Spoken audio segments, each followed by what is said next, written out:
Honorable Speaker, I present the budget for 2023-2024.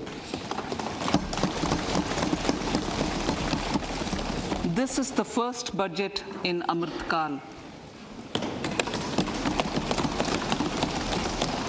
This budget hopes to build on the foundation laid in the previous. जताई जा रही है कि एक बुनियाद रखी जाएगी जो पिछले बजट में रखी गई थी उसको आगे बढ़ाया जाएगा। साथ ही जो रूपरेखा बनाई गई है भारत 100 साल का जब होगा, हम चाहते हैं कि एक समग्र भारत बने और समावेशी भारत बने जहां विकास भारत के सभी नागरिकों तक पहुंचे, खासतौर पर युवाओं, महिलाओं, किसानों, ओबीसी को, शेड्यूल कास्ट को और आदिवासियों तक ये धारा पहुंचे। आजादी के 75वें साल में भारत ने हमें स्वीकार किया है कि भारत की जो अर्थव्यवस्था है एक चमकते सितारे की तरह है। हमारे मौजूदा साल की जो अर्थव्यवस्था है इसे अच्छा माना जा रहा है, 6% से ऊपर है और ये सभी अर्थव्यवस्थाओं में से बेहतर है। ये जो वैश्विक तौर पर जो जबरदस्त मंदी आई थी, मंदी की वजह से और युद्ध की वजह से, उसके बावजूद इतना अच्छा कर रही है और भारतीय अर्थव्यवस्था इसलिए सही रास्ते पर है और तमाम चुनौतियों के बावजूद सही तरीके से आगे बढ़ रही है। इसका भविष्य काफी उज्जवल है। आज भारतीय अपना सिर ऊंचा करके कह सकता है और पूरी दुनिया इसकी तारीफ करती है, भारत की सफलताओं की तारीफ करती है। और भारत के जो स्वतंत्रता सेनानी जिन्होंने भारत के लिए लड़ाई लड़ी थी, स्वतंत्रता की लड़ाई लड़ी थी, और हमारे प्रयासों को देख करके काफी खुश हो रहे होंगे। हमारा ध्यान दीर्घकालिक सुधारों पर है और मजबूत नीतियां बनाने पर है, जिसमें सबका प्रयास के जरिए इसे लागू किया जा रहा है। जन भागीदारी इसमें शामिल है और इसमें सबको शामिल किया जा रहा है और सही समय पर हम इसे पूरा कर रहे हैं। भारत का प्रोफाइल पूरी दुनिया में बढ़ रहा है और इसके लिए हमने कई उपलब्धियां हासिल की हैं। बेहतरीन पब्लिक इंफ्रास्ट्रक्चर हमारे पास है।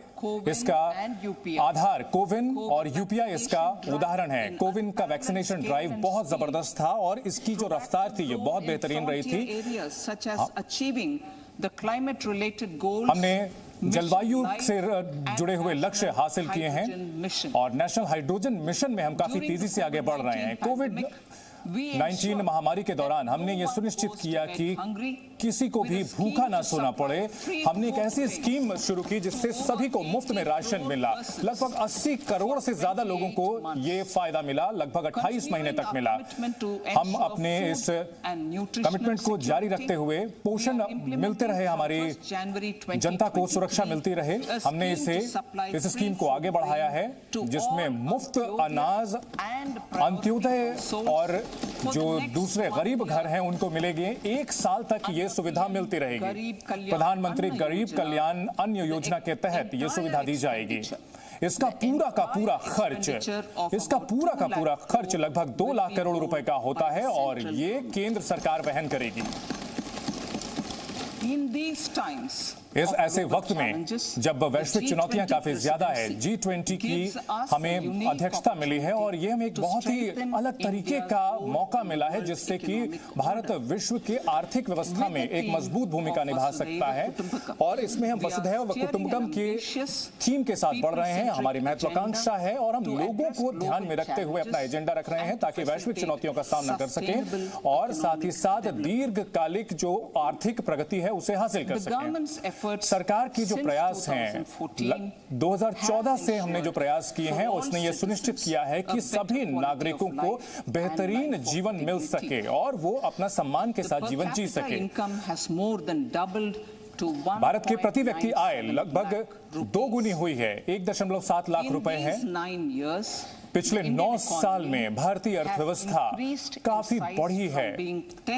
पहले ये 10वीं थी, 10वीं से लेकर ये 5वीं सबसे बड़ी अर्थव्यवस्था पहुंची है। भारत की अर्थव्यवस्था ने एक लंबा सफर तय किया है। हमने बहुत बेहतरीन तरक्की हासिल की है। well-governed and innovative बेहतरीन country शासन दिया जा रहा है और conducive अच्छे तरीके से शासन हो रहा है और इसमें कारोबार के लिए बहुत ही सहज माहौल उपलब्ध कराया जा रहा है और हमने ये सुनिश्चित किया है, हमने बहुत ही अच्छी उपलब्धि हासिल की है, हमने दीर्घकालिक जो उपलब्धियां हैं वो हासिल की हैं, आर्थिक व्यवस्था बेहतर की है। अब अर्थव्यवस्था बहुत सरल हो चुकी है, ईपीएफओ की जो सदस्यता है लगभग दोगुनी हुई है।